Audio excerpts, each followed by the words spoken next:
Halo semua, selamat datang di video pembelajaran ini. Saya harap kalian dalam keadaan sehat di tengah kondisi dan situasi global yang tidak menentu ini, dan tetap jaga kesehatan serta mematuhi protokol kesehatan ya. Baiklah, mari kita masuk pada pelajaran kita hari ini, yaitu prakarya dan kewirausahaan. Masih dalam pengolahan sumber daya alam yang bisa kita manfaatkan sebagai inspirasi dalam membuat kerajinan artefak. Jadi, pada video ini kita akan membahas apa saja sumber daya alam yang bisa kita manfaatkan sebagai inspirasi dalam membuat kerajinan artefak tersebut. Baiklah, langsung saja kita masuk pada materi kita, yaitu pengolahan sumber daya alam sebagai inspirasi budaya artefak. Kalian tentu tahu bahwa negara kita sudah terkenal dengan sumber daya alamnya yang melimpah, didukung dengan kondisi tanah yang subur dan wilayah yang strategis di Khatulistiwa. Situasi tersebut membuat banyak tumbuhan bisa tumbuh dengan subur. Tumbuhan tersebut bisa tumbuh sendiri tanpa perlu mendapatkan perawatan khusus. Sumber daya alam itulah yang bisa kita manfaatkan untuk melengkapi segala kebutuhan manusia. Salah satu contohnya adalah bambu. Bambu menjadi salah satu material favorit untuk berbagai kebutuhan. Selain pertimbangan karakteristik bambu yang fleksibel untuk digunakan sebagai material pembuatan mebel, bambu juga merupakan salah satu bahan baku yang mudah didapatkan. Apabila dibandingkan dengan pohon lain, bambu tergolong paling cepat tumbuh sehingga lebih ramah lingkungan. Nah, bambu ini bisa kita jadikan sebagai material pembuatan alat rumah tangga, misalnya seperti gambar berikut. Kita dapat melihat bentuk cangkir yang unik yang terbuat dari bambu. Selain itu, bambu juga bisa menjadi bahan aksesoris yang bernilai tinggi, seperti gambar berikut ini. Ada miniatur perahu pinisi dan juga hiasan jabu bolon yang kita dapat dari khas dari Batak Toba. Dengan demikian bahwa dapat kita tahu bambu ini bisa menjadi peluang dalam budaya artefak. Nah, jenis bambu ini pun beragam. Ada banyak jenis bambu yang bisa kita gunakan. Untuk itu, kalian harus mengetahui jenis bambu ini agar kalian mampu memanfaatkannya sesuai dengan kebutuhan kalian. Nah, kita akan bahas satu persatu. Ada banyak beragam jenis bambu. Tentunya kita dapat manfaatkan dengan benar sesuai dengan kebutuhannya. Berikut ini saya akan menjelaskan beberapa jenis bambu tersebut yang bisa kita gunakan untuk melengkapi berbagai kebutuhan kita. Yang pertama adalah bambu tali. Bambu tali ini sering digunakan untuk membuat berbagai anyaman, bahan bangunan, bahan membuat tangga, dan bahan membuat pengikat pagar, tiang, dan sebagainya.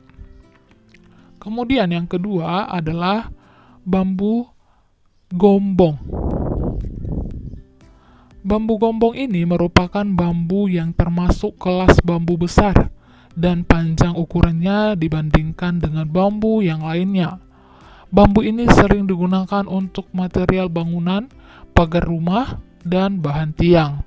Selain itu, bambu ini sering digunakan untuk bahan keramba ikan dan bahan membuat genteng atap rumah.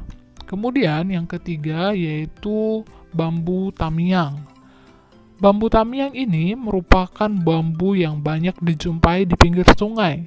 Biasanya para petani menggunakannya untuk bangunan dan bahan saung sawah. Kemudian yang keempat ada bambu barekbek. Bambu barekbek merupakan bambu yang panjang ukuran dan bukunya kecil. Bambu ini biasanya digunakan untuk senjata sumpit, bahan pembuatan seruling, dan hiasan yang dibuat dari bambu. Yang kelima adalah bambu haurgeulis, atau disebut juga dengan teumen. Bambu haurgeulis merupakan bambu yang struktur pohonnya kelihatan bagus dan rapi. Bambu ini sering digunakan sebagai bahan pancingan, tangga, galah, dan tongkat untuk pramuka. Kemudian yang selanjutnya yaitu bambu haur kuning. Bambu ini dikenal sebagai senjata yang sangat ampuh dan pernah digunakan oleh para pejuang kita melawan penjajah. Nah, sekarang bambu ini dijadikan sebagai hiasan pekarangan rumah, hiasan kafe, apartemen, dan bangunan bernuansa artistik lainnya. Kemudian yang terakhir yaitu bambu hitam. Bambu ini sering digunakan untuk sebagai bahan pembuatan peralatan kesenian tradisional seperti angklung, calung, dan anyaman. Untuk memperindah bangunan, selain itu juga bambu ini sering digunakan sebagai material bangunan rumah tradisional dengan anyaman bilik dan tiang dengan ukiran yang penuh dengan estetika. Nah, itu dia jenis-jenis dari bambu yang bisa kita gunakan sebagai pelengkap kebutuhan kita, bahkan juga membuat kerajinan tangan. Oke, selanjutnya setelah kita mengetahui produk apa yang kita produksi tadi, langkah selanjutnya adalah melakukan promosi agar barang yang kita produksi dapat dikenal orang dan kemudian mereka mau membelinya. Nah, pemasaran sebuah produk ini dapat dilakukan dengan memanfaatkan strategi promosi online maupun offline. Nah, itu dia ya. Jadi kita bisa menggunakan promosi lewat online maupun secara offline. Nah, tentu kalau secara online akan banyak orang yang akan bisa melihatnya dari seluruh penjuru negeri. Nah, kalau dikatakan dengan kaitannya dengan kerajinan tangan yang kita pasarkan secara offline atau langsung kepada konsumen, kita dapat menggunakan strategi pemasaran word of mouth, yaitu dengan cara memperkenalkan produk kerajinan ke sanak saudara kita, kemudian teman kerja atau kerabat dekat, atau boleh juga dengan membawakannya kepada forum komunitas yang kita miliki. Semakin sering kita menginformasikan keberadaan produk tersebut, maka semakin besar pula pasar yang akan kita bangun untuk mendatangkan keuntungan. Langkah lainnya juga kita bisa menitipkan produk kerajinan tersebut di beberapa toko souvenir atau toko oleh-oleh di sekitar lingkungan kita. Nah, untuk semakin memperluas pemasaran produk kerajinan, kita perlu memahami beberapa hal dalam pemasaran, yakni media promosi dan jenis promosi yang kita gunakan. Baiklah, sekarang kita akan masuk pada media promosi. Nah, sebelum kita mengetahui apa itu media promosi, tentu kita harus mengetahui terlebih dahulu apa itu yang dinamakan dengan media. Media merupakan perantara atau penengah antara penjual dengan calon pembelinya. Nah, menurut Casali, pada bukunya tahun 1995, halaman 23 ini, mengatakan bahwa media dalam desain produk dibagi menjadi dua kelompok, yaitu media lini atas dan media lini bawah. Media lini atas ini memakai sistem pembayaran komisi kepada biro iklan atas dimuatnya iklan. Nah, media yang dipakai antara lain ada media cetak. Nah, media cetak ini seperti surat kabar ataupun majalah. Kemudian ada media elektronik. Media ini seperti televisi, radio, atau bahkan internet. Oke, kemudian yang ketiga yaitu media luar ruang. Media ini seperti papan reklame dan juga ada yang ditempel di angkutan umum. Nah, itu dia untuk media lini atas. Sementara itu, media lini bawah sifatnya hanya sebagai penunjang. Contohnya seperti pameran, kalender, dan juga yang dimuat di dalam souvenir. Nah, kemudian yang dimaksud dengan promosi yaitu merupakan suatu bentuk komunikasi untuk menginformasikan, kemudian mempengaruhi atau mengingatkan konsumen atau produk tertentu agar bersedia menerima, membeli, dan setia pada produk yang ditawarkan. Nah, dari kedua pengertian ini, kita dapat menyimpulkan bahwa media promosi merupakan sarana komunikasi pemasaran yang memberikan informasi dan membujuk konsumen agar mengetahui dan membeli produk yang ditawarkan melalui sarana komunikasi, baik media cetak maupun media elektronik. Oke? Kemudian kita lanjut pembahasan kita mengenai jenis media promosi ini. Ada 12 jenis media promosi yang bisa kita gunakan untuk mempromosikan barang jualan kita ataupun kerajinan kita.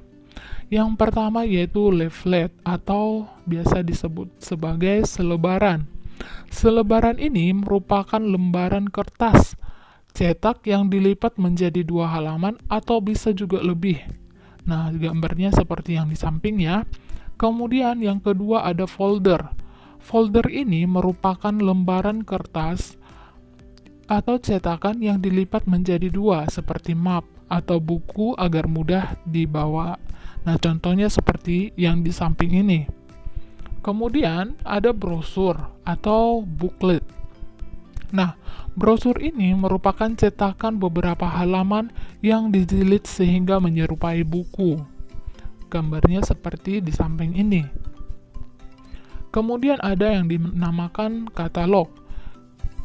Katalog merupakan sejenis brosur yang berisi rincian jenis produk yang dilengkapi dengan gambar atau fotonya. Jadi kita sebagai konsumen bisa langsung melihat produknya seperti apa dan harganya berapa. Oke. Kemudian ada yang dinamakan stationery set. Stationery set ini merupakan berbagai peralatan seperti amplop, kop surat, dan pulpen yang ditempatkan di hotel.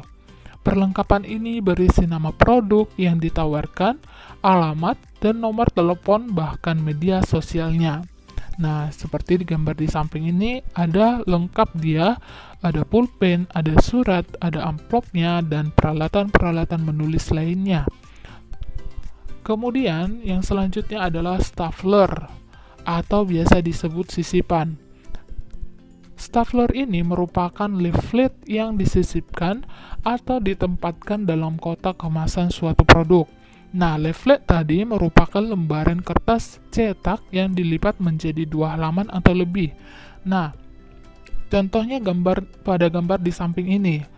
Ketika kita membeli bed cover ataupun selimut, tentu kita dapat melihat adanya stapler di dalam kemasan tersebut. Nah, dari stapler ini kita bisa melihat pilihan gambar lainnya yang dijual oleh perusahaan tersebut. Nah, itu dia yang dinamakan sebagai stapler. Kemudian, yang selanjutnya itu adalah hanging mobile. Hanging mobile ini merupakan alat pajang yang bergerak apabila terkena angin. Penempatannya dengan cara digantung.